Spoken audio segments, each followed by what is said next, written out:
بسم الله الرحمن الرحيم. الحمد لله وحده والصلاة والسلام على من لا نبي بعده. أما بعد فأعوذ بالله من الشيطان الرجيم. بسم الله الرحمن الرحيم.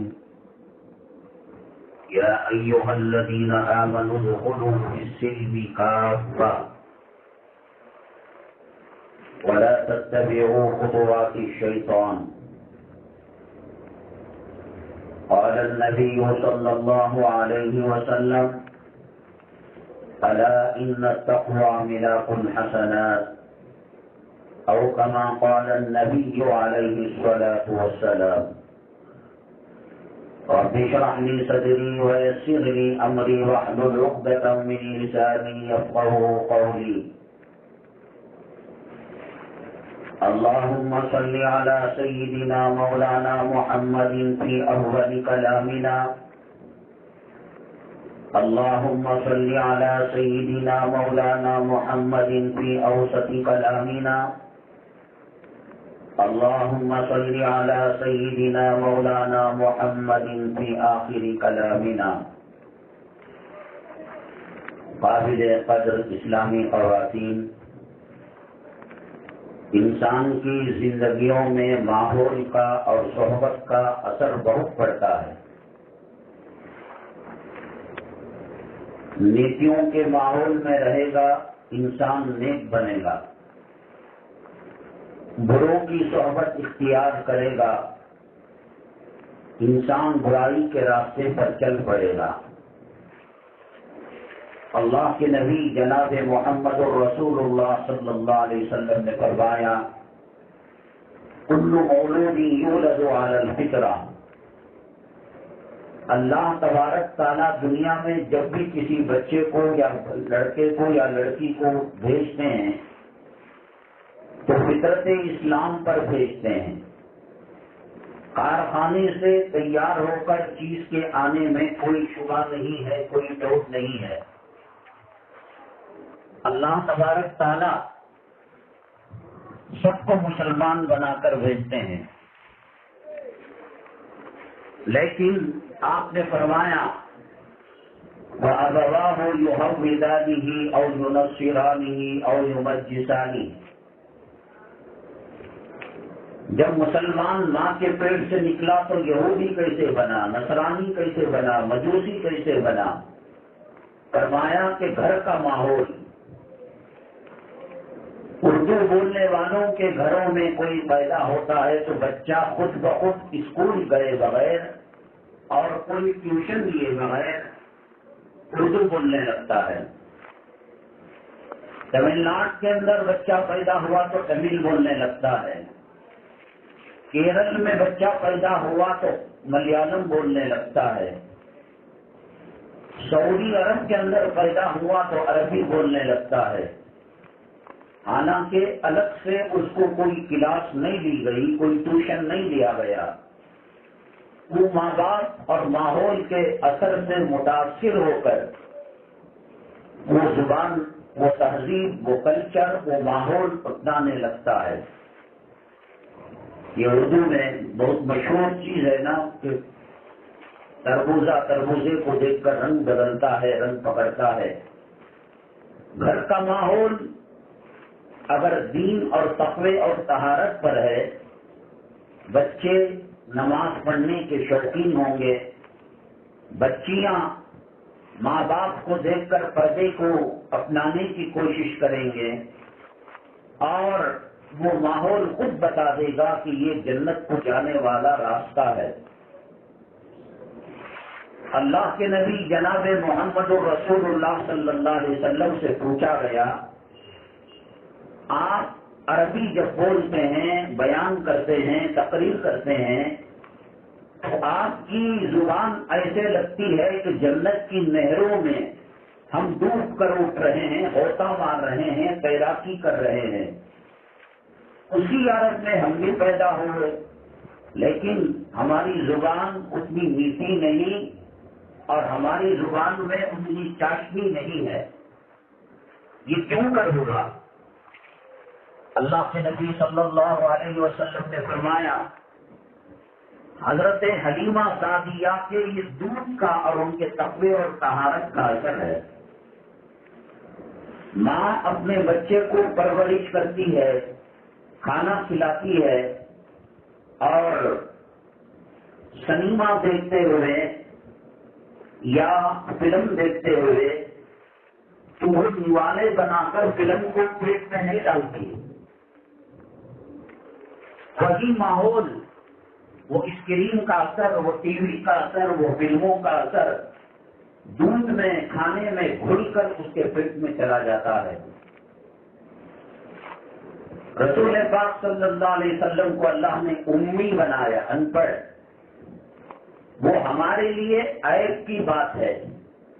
رسول اللہ صلی اللہ علیہ وسلم کے لیے وصف کی، صفت کی، خوبی کی بات ہے، کیونکہ اگر رسول اللہ صلی اللہ علیہ وسلم کسی سے پڑھتے دنیا میں، کسی استاد سے اور کسی قاری سے اور کسی معلم اور ٹیچر سے، تو جو استاد اور شاگرد ہوتا ہے اس میں استاد کا مقام اونچا ہوتا ہے اور شاگرد کا مقام نیچا ہوتا ہے۔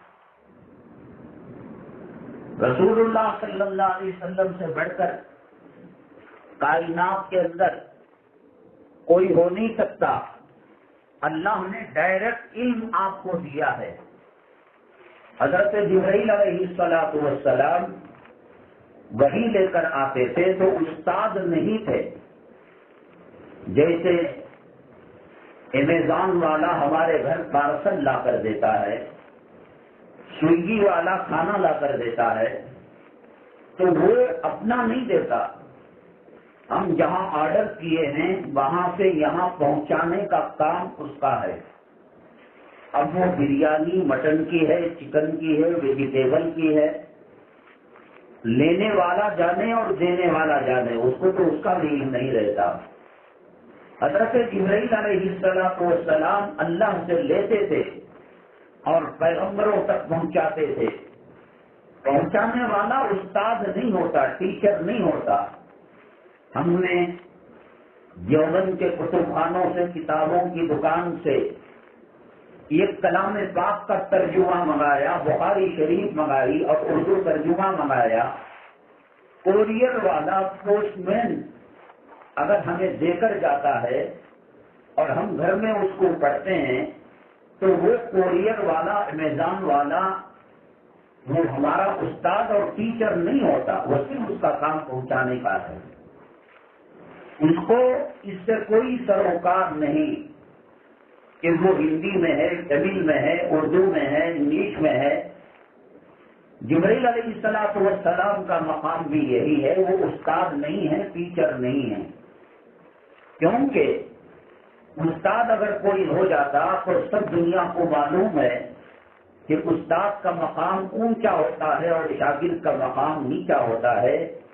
پیغمبروں کا کوئی استاد نکل گیا تو وہ استاد بڑا ہو گیا اور پیغمبر چھوٹے درجے کے ہو گئے۔ اللہ تبارک تعالی پیغمبروں کو سب سے اونچے مقام کے اندر رکھا ہے۔ حضرت عیسیٰ علیہ السلام ذرا چلنے لگے، بولنے لگے، بات کرنے لگے، ان کے گھر والوں نے ایک مدرسے میں ان کو ایڈمیشن کر دیا، داخلہ دلا دیا۔ اب سب لڑکے لائن سے پڑھ رہے ہیں۔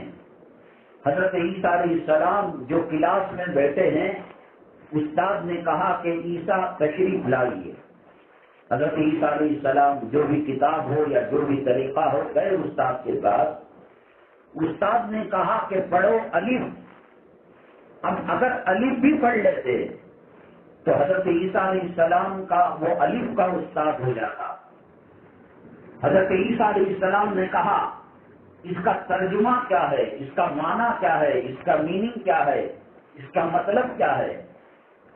تو استاد کہنے لگا یہ تو ہمیں پتا نہیں۔ تو پھر حضرت عیسیٰ علیہ السلام سے پوچھا وہ استاد کیا تم کو معلوم ہے؟ انہوں نے کہا کہ ہاں معلوم ہے۔ کہا ذرا بتاؤ۔ نہیں، یہ جگہ شاگرد کے بیٹھنے کی ہے اور وہ جگہ جو آپ بیٹھے ہیں وہ استاد کی اور ٹیچر کی بیٹھنے کی ہے. اگر میں الف کا معنی بتاؤں، ترجمہ بتاؤں، مطلب بتاؤں، میننگ بتاؤں تو میں استاد کا مقام رکھتا ہوں. آپ جگہ خالی کیجیے اور میری جگہ آ کر بیٹھیے. تو استاد حضرت عیسیٰ علیہ السلام کی جگہ آئے اور حضرت عیسیٰ علیہ السلام استاد کی جگہ گئے اور الف کا وہ معنی وہ مطلب گھنٹوں تک بیان کیا کہ استاد بے ہوش ہونے کے قریب ہو گیا کہ اتنا چھوٹا سا بچہ، ننھا سا بچہ، اللہ نے کتنا اس کو علم دیا ہے. اگر پڑھ لیتے عیسیٰ علیہ السلام تو ٹیچر استاد ہو جاتا اور آپ شاگرد ہو جاتے. تو یہ اللہ تبارک تعالیٰ حضرات انبیاء علی نبینا علیہم الصلاۃ والسلام کا مقام اونچا رکھنے کے لیے ان کو امی بنا کر بھیجتے ہیں اور براہ راست اللہ تعالیٰ ان کے قلب پر، ان کے دل پر اللہ تعالیٰ وحی کو نازل فرماتے ہیں. تو یہ ماحول کا اثر بہت سخت پڑا کرتا ہے.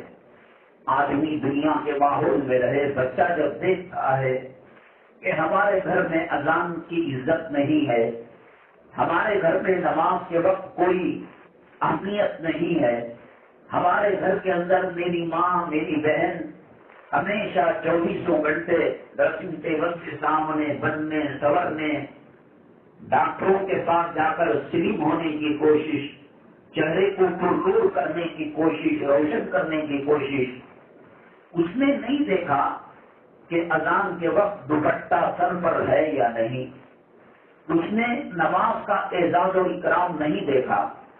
اس نے دیکھا کہ مجھے اسکول بھیجنے کے لیے پوری تیاری ماں باپ کرتے ہیں، ٹفن تیار کرتے ہیں، جوتوں کو پالش کرتے ہیں، یونیفارم کو آئرن کرتے ہیں، جسم کو میک اپ کرتے ہیں، غسل دینا ہے غسل دیتے ہیں، منہ ہاتھ دھلانا ہے منہ ہاتھ دھلاتے ہیں، اور آٹو میں وین میں بچے کو اٹھا کر لے جانے، اسکول تک پہنچانے گاڑی آتی ہے.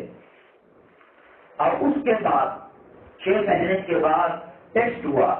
بچہ سائنس کے اندر کمزور ہے، لینگویج میں کمزور ہے، ہندی نہیں آتی، کلر نہیں آتی، حساب و کتاب نہیں آتا، جغرافیہ نہیں آتا. ماں باپ کی نیند اڑ جاتی ہے. ماں باپ ٹیچر سے رائے مشورہ کرتے ہیں کیوں یہ سبجیکٹ میں کم نمبر لیا، 100 کو 20 نمبر لیا ہے، جبکہ بچہ چالاک ہے، ذہین ہے، غیروں کے جوڑوں میں اٹھتا بیٹھتا نہیں ہے. بڑی فکریں ہوتی ہیں. اور اس کے بعد محلے میں تلاش کیا جاتا ہے کون گھر میں ٹیوشن دیتے ہیں. تو یہ اس کے دل و دماغ کے اندر یہ اہمیت آتی ہے کہ دنیاوی تعلیم انسان کو بلند کرنے والی ہے، ڈاکٹر بنانے والی ہے، انجینئر بنانے والی ہے. اس کی اٹھان ہی میں دنیا کی محبت کو اس کے خون کے قطرے قطرے کے اندر گھول دیا جاتا ہے. اس کی فکریں کی جاتی ہیں. اس کے ہر خلاف مدرسے کو، مکتب کو بچہ جاتا ہے، وہ نورانی قاعدے میں 3-4 سال سے بیٹھا ہوا ہے، برق اس کے پھٹ چکے ہیں. کبھی اماں کو ابا کو توفیق نہیں ملی، میرے بچے تو کیا پڑھتا ہے، تجھے کلمہ آتا ہے، تجھے سونے سے پہلے کی دعا آتی ہے، تجھے کھانے سے پہلے کی دعا آتی ہے. وہ بھاڑ میں جائے، اس کی کوئی توجہ نہیں، آخرت کی کوئی فکر نہیں. اگر بچہ ایریاں رگڑ کر فجر کی اذان کو سن کر جگ بھی جاتا ہے تو ماں سر پر ہاتھ سہلا کر کہتی ہے بیٹے ابھی تیری عمر نہیں آئی نماز پڑھنے کی. اللہ کے نبی صلی اللہ علیہ وسلم نے فرمایا کہ 7 سال میں نماز کی عادت ڈالو اور 10 سال میں پڑھاؤ. اگر نہ پڑھے تو اس کو مارو. اور حالانکہ بالغ ہونے کے بعد نماز انسانوں پر فرض ہوتی ہے. ایک آدمی کوشے کی سفر کی تیاری کیا نہیں، 1:30 بجے اس کی فلائٹ ہے بامبے کے لیے، جدہ کے لیے، سعودی کے لیے. اب وہاں بورڈنگ پاس کے ملنے کے بعد ارے میں تو کپڑے لیا ہی نہیں، فرشا لیا ہی نہیں، فلاں چیز صابن لیا ہی نہیں، اب کیا ہوگا؟ اب جنازہ تیار ہے، تیرا کفن میں لپٹی لاش کو ڈالا جائے گا۔ اب اگر کہے گا کہ نہیں میں سدھر جاؤں گا، میں قرآن پڑھوں گا، میں نماز پڑھوں گا، اللہ تعالیٰ فرمائیں گے نہیں، اب وہ موقع چلا گیا ہے۔ تو سفر کی تیاری پہلے ہی ہوتی ہے۔ شادی کی تیاری مائیں 10 سال پہلے کرنے لگتی ہیں۔ معلوم ہوا کہ بچی پیدا ہوئی، وہیں سے یہ میری بچی کو جہیز میں دے دوں گی، یہ ہار دے دوں گی، یہ لچھا دے دوں گی، یہ کام کا مال۔ ابھی بچی دنیا میں آئی ہے اور اسی وقت سے شادی کی تیاری ہے۔ تو میری ماں اور بہنیں 10 سال کے اندر نماز فرض نہیں ہوتی، 12 سال میں بالغ ہو گیا، بڑا ہو گیا، وہ فرض ہوتی ہے۔ تو اب سیکھے گا کیسے؟ وہ 10 سال سے 12 سال تک 13 سال تک سیکھا ہوا ہے۔ غسل کس کو کہتے ہیں، وضو کس کو کہتے ہیں، نماز کس کو کہتے ہیں، تو اب اگر بالغ ہو گیا، بڑا ہو گیا، تو پڑھنے اور اس نماز کا حق ادا کرنے کے وہ لائق رہتا ہے۔ گھر کے اندر اس نے حمام خانے میں دیکھا، چھوٹے بچے کے لیے الگ برش ہے، لیکن امی جان کا برش الگ ہے، ابو جان کا برش الگ ہے، ٹوتھ پیسٹ الگ ہے، لیکن مسواک نہیں ہے۔ تو اس کے دل و دماغ کے اندر جو چھاپ پڑی ہے، وہ چھاپ یہی کہ مسواک کو دیکھے ہوئے عرصہ ہو جاتا ہے، اور برش ذرا سا رف ہونے لگا اور وہ سخت ہونے لگا تو اس کو بدلا جاتا ہے۔ رسول پاک صلی اللہ علیہ وسلم نے فرمایا کہ مسواک پر اللہ تعالیٰ کی اتنی تاکید ہے اور اتنی اہمیت ہے، مجھے لگتا تھا کہ مسواک کو واجب کر دیا جائے گا۔ 70 سے زیادہ اس کی خوبیاں ہیں۔ منہ کے اندر بدبو دور ہوتی ہے، دماغ تیز ہوتا ہے، اور ذکر اللہ کرنے میں لذت حاصل ہوتی ہے، اور سب سے بڑا جو فائدہ ہے کہ مرتے وقت کلمہ طیبہ نصیب ہوتا ہے۔ آپ کولگیٹ لگڑیں، کلوزپ لگڑیں، فلاں لگڑیں، پیپسوڈنٹ لگڑیں، کوئی فائدہ نہیں، بلکہ میری ماں اور بہنیں، یہ دنیاوی جو کمپنیاں ہیں یہ ہمارے غدار ہیں، ہمارے پک پاکٹر ہیں، ہمارے جیبوں کا پیسہ الٹا کرتے ہیں، ہماری تجوری کے نوٹوں کو آگ لگاتے ہیں۔ پیپسی انسان کو تکلیف دینے والی چیز ہے، کوک، تھمس اپ، سافٹ ڈرنک سب انسان کو تباہ برباد کرنے والی چیزیں ہیں۔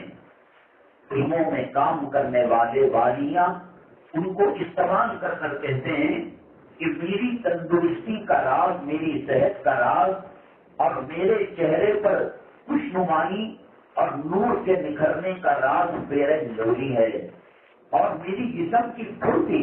ایک آدمی گاڑی لے کر پہاڑ پر چڑھ جاتا ہے، سخت لوہے کی دیوار کو بلٹ گاڑی سے توڑ دیتا ہے اور کہتا ہے کہ یہ شکتی سنسر سے پیدا ہوئی۔ یہ ہمارے ہمدرد نہیں ہے، یہ ہمارے خیر خواہ نہیں ہے، یہ ہمارے دشمن ہیں۔ یہ بچیوں کو راستہ بتاتے ہیں کہ بچیاں عشق کر کر، محبت کر کر کیسے اپنے عاشق کے ساتھ چلے جائے، کیسے ماں کو دھوکہ دے، کیسے باپ کو دھوکہ دے۔ 4 لڑکوں کے بعد ماں باپ کو ایک لڑکی کی تمنا کی خواہش تھی کہ ہمارے گھر کوئی حضرت فاطمہ رضی اللہ تعالیٰ نہ کرے، گلشن کا کوئی پھول کھلے، کوئی اللہ کی رحمتیں متوجہ ہوں۔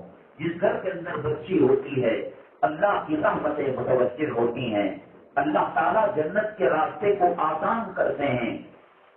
بڑی محنت سے، بڑی مشقت سے پالا۔ ہمارے جان پہچان میں ایک خاتون جو ہے وہ فلیٹ کے اندر اٹینڈر کا، ایئر ہوسٹس کا، کیبن کرو کا کام کرتی تھی۔ کر رہی ہے، یہ کیا کام ہے؟ کوئی عزت کا پیشہ ہے؟ بازاری عورت جب اپنے جسم کو بیچتی ہے تو میک اپ کرتی ہے، اور بازاری عورت جب اپنے حسن کا سودا کرتی ہے تو میک اپ کرتی ہے۔ یہ ہوائی جہازوں کے اندر ان کو میں کہا کرتا ہوں کہ یہ فضائی رنڈیاں ہیں۔ اللہ کے نبی صلی اللہ علیہ وسلم کے زمانے میں خواتین مسجد کو جایا کرتی تھی تو دیوار سے اتنا لگ کر جاتی کہ دیوار کے کھرچ ان کے جسموں پر آ جاتے۔ پردہ عورت کا زیور ہے، شرم عورت کا زیور ہے، حیا عورت کا زیور ہے۔ ایک آدمی بکرے کے دکان سے، گوشت کی دکان سے 200 گرام خیمہ لے کر، کھلا لے کر نہیں آتا، چیل اچک لیتی ہے، کپڑے پیچھے پڑ جاتے ہیں، گلی کے کتے پیچھے لگ جاتے ہیں۔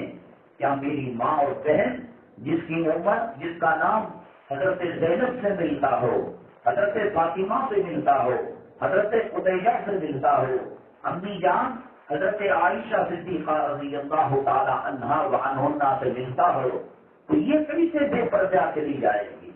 100 گرام گوشت کو گلی کے کتے نہیں چھوڑتے، فضاؤں کے گدھ چیل پرندے نہیں چھوڑتے۔ اللہ نے اس جنتی عورت کو سر کے بالوں سے لے کر پیر کے ناخن تک شرم و حیا کا پیکر بنایا۔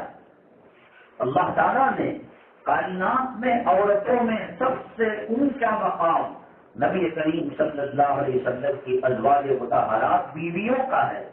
اللہ نے ان سے کہا فلا تخضعن بالقول، اے نبی کی بیویوں، جب کوئی صحابی آ کر دروازہ کھٹکھٹائے یا کوئی پوچھے کوئی مسئلہ یا آقا کے بارے میں پوچھے آقا کہاں ہے، فلا تخضعن بالقول، تم اپنی بات کو بنا سوار کر مت کیا کرو، وَيَطْمَعَ الَّذِي فِي قَلْبِهِ مَرَضٌ وَقُلْنَ قَوْلًا مَّعْرُوفًا، ہو سکتا ہے ان کے دل میں فتنہ برپا ہو جائے۔ رسول اللہ صلی اللہ علیہ وسلم کی صاحب زانیہ اور رسول پاک صلی اللہ علیہ وسلم کی ازواج مطہرات، ان کی طہارت کی، ان کی تقدس کی، ان کی عصمت کی، ان کی عزت کی، ان کی پاک دامنی کی قسمیں جنت کی حوریں بھی کھاتی ہیں۔ اللہ تعالیٰ 70,000 حوروں کو جو حسن دے گا، ازواج مطہرات کو اس سے زیادہ حسن دے گا۔ جمعہ میں ایک میلہ لگے گا جنت کے اندر، اس میلے میں کیا ملے گا؟ وہ ایگزیبیشن میں کیا ملے گا؟ مکسی ملے گی، وہاں قالین ملے گا؟ نہیں، وہاں اللہ کا نور، اللہ کی تجلی، اللہ کا دیا ہوا حسن، اس کا بازار لگے گا۔ میاں بھی خریدے گی، قالین بھی خریدے گا، اور دونوں ایک دوسرے کو دیکھتے دیکھتے 70,000 سال گزر جائیں گے، لیکن ان کو وہ تھکن نہیں ہوگی۔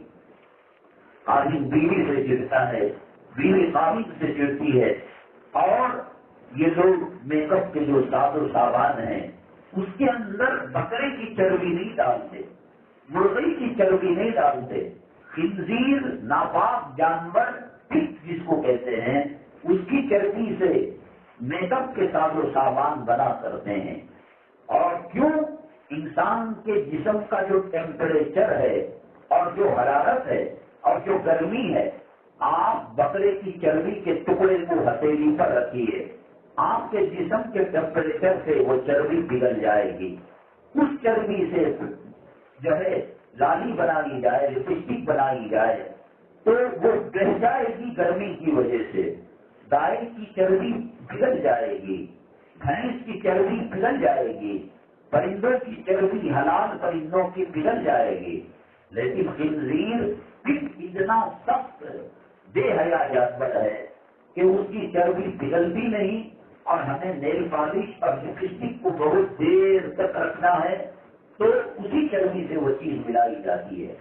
اللہ نے جس کو نجیس العین قرار دیا، آج فاطمہ نام کی بچی عورت لڑکی دلہن ہونے سے پہلے ہزاروں روپے دے کر خنزیر کی چربی ملی ہوئی میک اپ کو استعمال کرتی ہے۔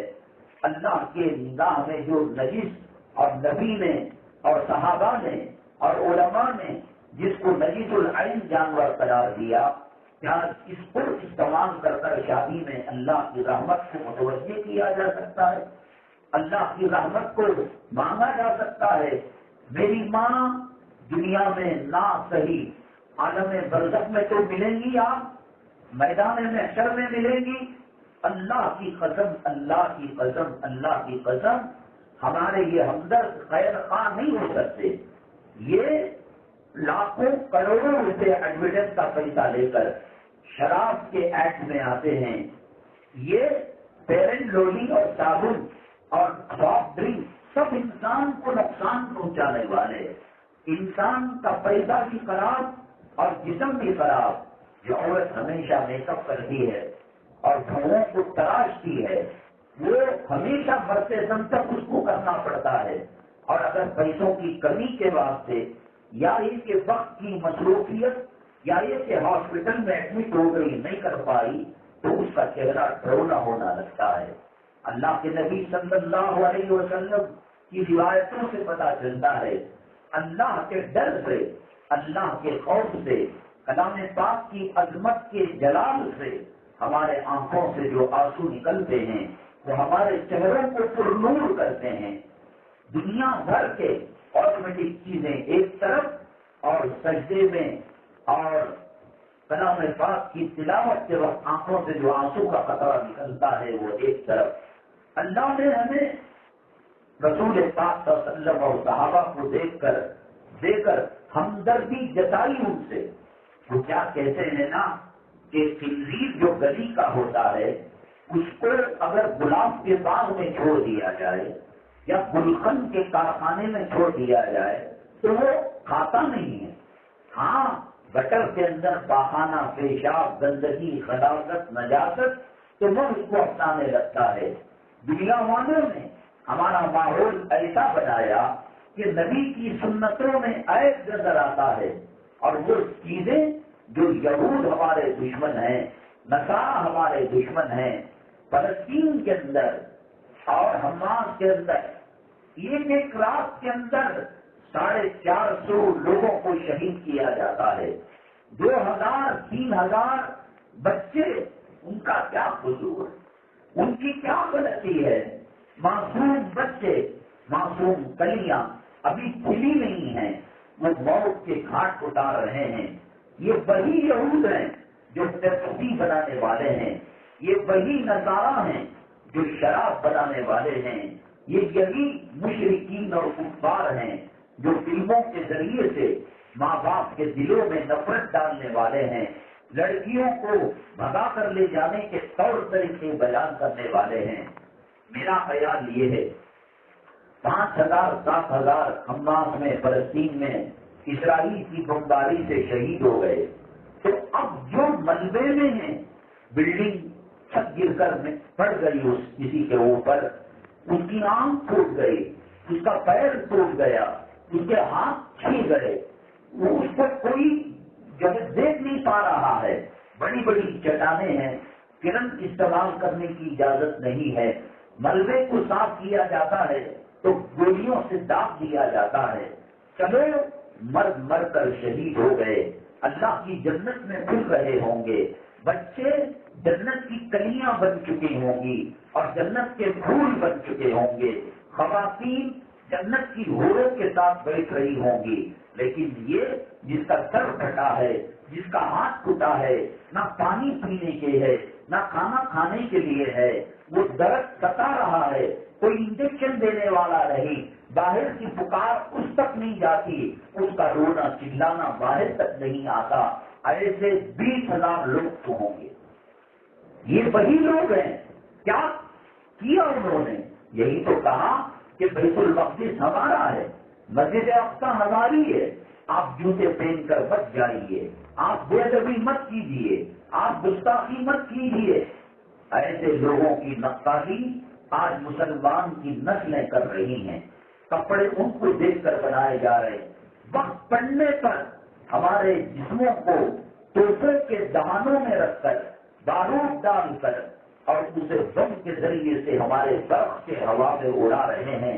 ان کی بات تمہیں سچی لگ گئی، ان کا نکاح کا طریقہ، شادی کا طریقہ وہ یوٹیوب کے اندر آپ لکھیے گا کہ مسلم میرج، مسلمانوں کا نکاح، کیا گانا، کیا بجانا، کیا ڈانس کرنا. وہ اللہ تبارک تعالیٰ جس نے عورت کے جھوٹے سے بھی پردہ کرنے کو کہا ہے. قاری محمد سعید صاحب رحمۃ اللہ علیہ فرمایا کرتے تھے کہ یہ گھر کے اندر ایک خاتون وضو کرتی ہے اور غسل کرتی ہے بالٹی میں پانی لے کر، اس کا دیور غیر محرم مرد اگر اس حمام کے اندر وضو کرنے جاتا ہے، غسل کرنے جاتا ہے، تو بھابھی کے اور غیر محرم عورت کے بچے ہوئے پانی سے وضو کرنا مکروہ ہے اور غسل کرنا مکروہ ہے۔ کیوں؟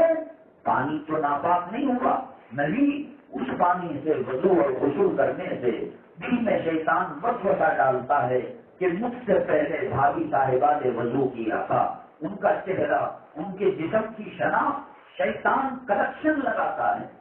آپ بھڑک رہی ہو تو پیٹرول آپ کو بجھا نہیں سکتا اور آپ کے شعلے بھڑکاتا ہے۔ گھروں کے اندر بے حیائی اور بے شرمی کا ماحول ہماری غیرت کو مرا دیتا ہے، ہماری غیرت کو ختم کر دیتا ہے۔ رسول پاک صلی اللہ علیہ وسلم جب وصال مبارک ہونے لگا تو حضرت ملک الموت اسرائیل علیہ السلام نے کہا، اے میرے آقا، میرے محمد صلی اللہ علیہ وسلم، اللہ پوچھتا ہے کہ آپ دنیا میں رہنا چاہیں تو رہ سکتے ہیں اور اللہ سے ملاقات کرنا چاہیں تو کر سکتے ہیں۔ اللہ کے نبی صلی اللہ علیہ وسلم نے فرمایا، اللہم بالرفیق الاعلی، اے اللہ میں تجھ سے ملنا چاہتا ہوں۔ حضرت ملک الموت نے دروازہ کھٹکھٹایا، امی جان عائشہ صدیقہ رضی اللہ تعالی عنہا اپنے گود کے اندر اپنے خاوند، اپنے سردار جناب محمد رسول اللہ صلی اللہ علیہ وسلم کا سر مبارک رکھی ہوئی ہیں اور دروازے کی کھٹکھٹانے کی آواز آئی۔ امی جان نے چڑھی اور چڑ کر کہا، من دق الباب، کون ہے اس وقت میرے محبوب کو آرام سے رہنے نہیں دے رہا ہے۔ اللہ کے نبی صلی اللہ علیہ وسلم ہوش میں جاتے، ہوش کھو جاتا، پھر ہوش میں آتے۔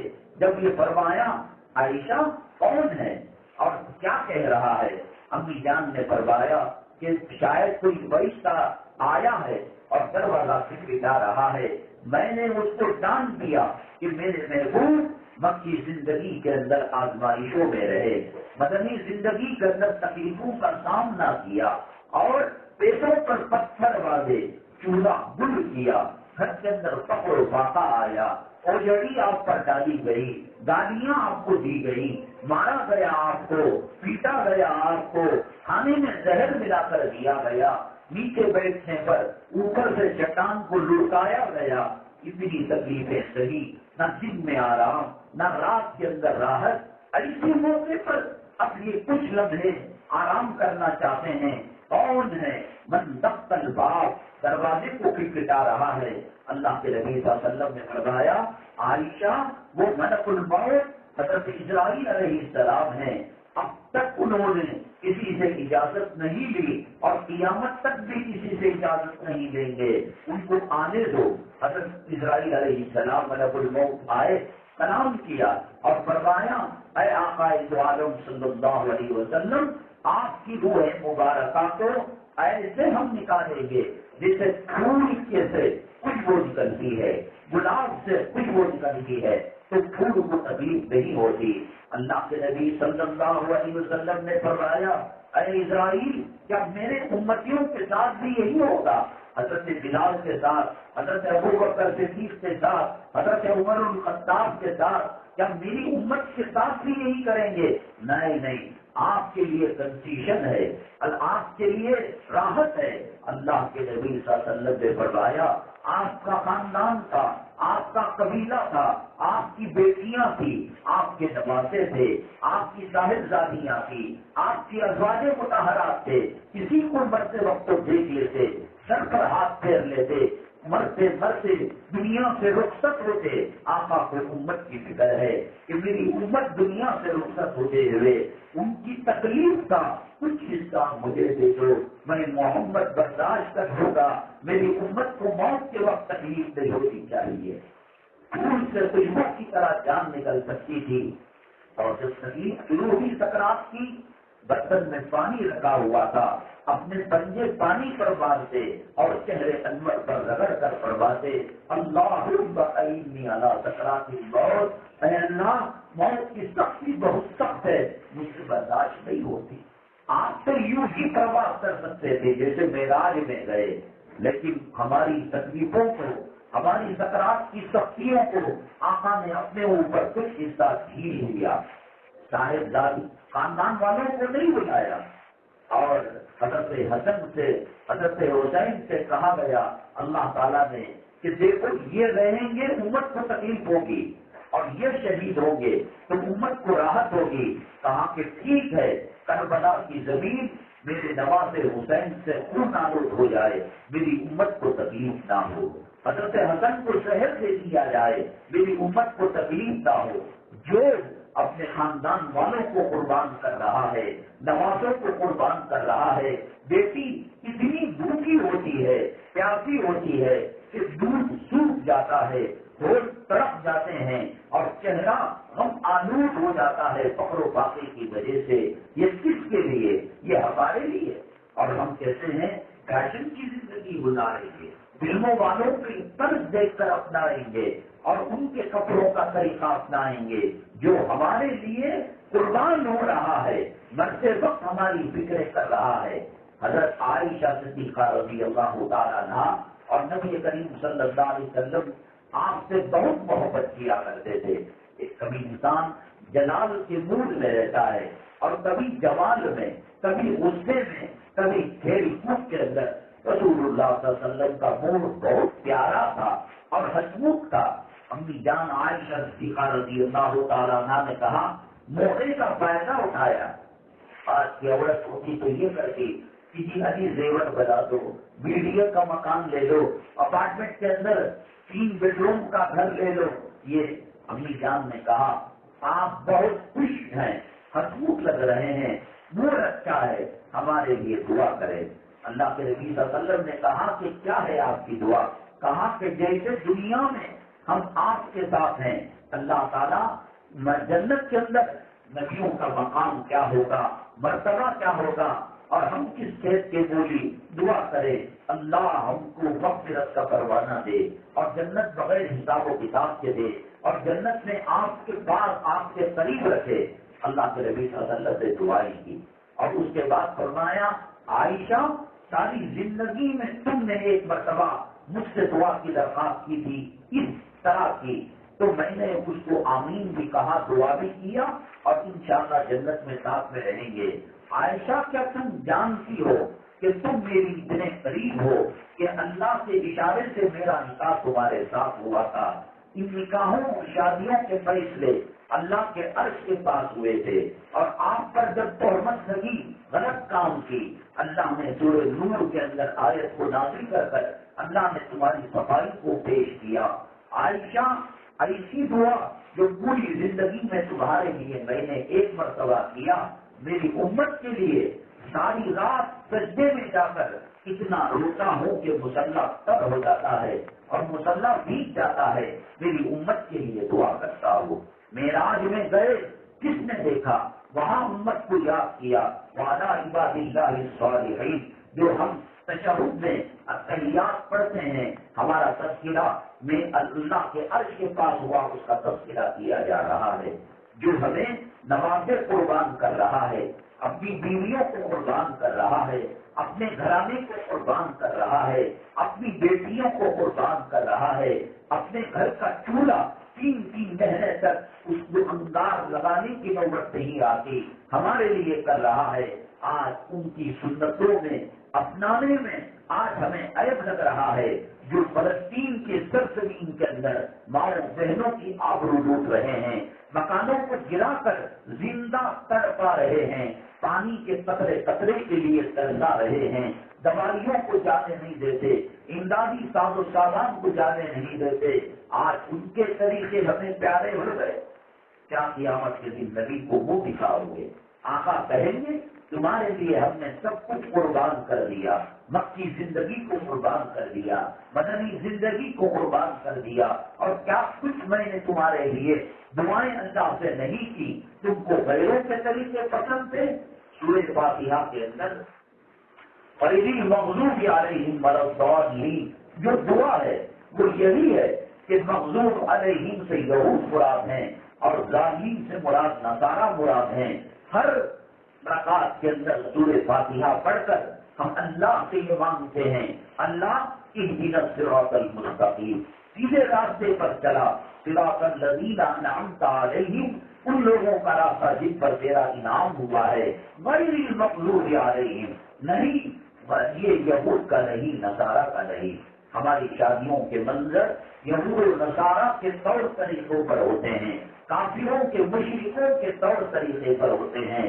ہمیں سنت پسند نہیں ہے، ہمیں داڑھی پسند نہیں ہے، ہمیں امامہ پسند نہیں ہے، ہمیں نبی کا وارث و جانشین علماء پسند نہیں ہے۔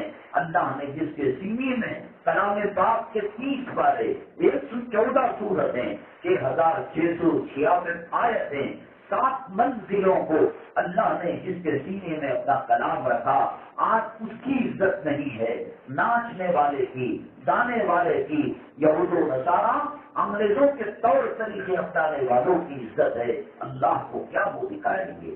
نبی کا سامنا کیسے کریں گے جس دن کوئی اللہ کے عرش کے علاوہ سایہ نہیں ہوگا، نبی کے حوض کوثر کے علاوہ کوئی پیاس بجھانے کا جام اور شربت حوض کا پانی نہیں ہوگا، انا اعطیناک الکوثر۔ تو پھر کیا یہ فلموں میں کام کرنے والے ہماری منتوں مرادوں کو پورا کریں گے؟ بہرحال عصر کی نماز کا وقت نہیں شروع ہو رہا ہے، میری خواہش ہے کہ 3:30 بجے آپ تشریف لا لیں، اسی وقت بیان۔ ان سب چیزوں سے آخرت کی تیاری کی فکریں ہوتی ہیں، قبر کی تیاری کی فکر ہوتی ہے، اللہ والوں کی مجلس میں اللہ والوں کی باتیں ہوتی ہیں تو دل کے اندر جنت کے مزے آنے لگتے ہیں۔ اللہ تبارک تعالیٰ آپ کی آمد کو قبول فرمائے، اللہ تعالیٰ آپ کی پریشانیوں کو دور فرمائے، اللہ صحت و شفا نصیب فرمائے، اللہ قرض کے بوجھ کو ہلکا کر دے، قانونوں کے دلوں میں بیویوں کی محبتیں پیدا کرے اور بیویوں کے دل میں قانون کی الفت پیدا کرے، اللہ تعالیٰ بچوں کو ماں باپ کا فرمانبردار بنائے، اللہ تعالیٰ گھروں کو جنت کا نمونہ بنائے، اللہ زمینی آسمانی روحانی جسمانی بیماریوں سے حفاظت فرمائے، اللہ جب ہمارا خاتمہ فرمائے تو سجدے کی موت، کلمے کی موت، جمعہ کی موت اور طہارت کی موت نصیب فرمائے۔ کسی نے سوال کیا ہے کہ کوئی حنفی اہل حدیث کے مدرسے میں پڑھ سکتے ہیں یا نہیں؟ دیکھو، اہل حدیث 2 قسم کے ہوتے ہیں، ایک وہ ہیں جو قرآن اور حدیث کو فالو کرتے ہیں، کسی کو برا نہیں بولتے، اور ایک طبقہ وہ ہے جو دوسروں کو برا بولتا ہے اور کہتا ہے کہ جنت میں صرف ہم جائیں گے، اٹھتے بیٹھتے چلتے پھرتے امام اعظم ابو حنیفہ اور دوسرے ائمہ رحمہ اللہ تعالیٰ کی توہین کرتا ہے، تو ان کے مدرسوں میں پڑھنا صحیح نہیں ہے۔ شوہر اگر مہر دینے سے پہلے انتقال ہو جائے تو اس کا کفارہ کیا ہے؟ کفارہ کچھ بھی نہیں، اس کا جو مال ہے، شوہر نے جو مال چھوڑا ہے، پراپرٹی چھوڑی ہے، تجوری کے اندر رقم پیسے اس نے چھوڑے ہیں، تو ان میں سب سے پہلے فرض کیجئے کہ 30,000 روپے عورت کا مہر ہے اور خامن مر گیا تو خامن کی پیسوں میں سے، پراپرٹی میں سے، زیورات میں سے اس کے 30,000 نکال کر خاتون کو دے دیے جائیں گے۔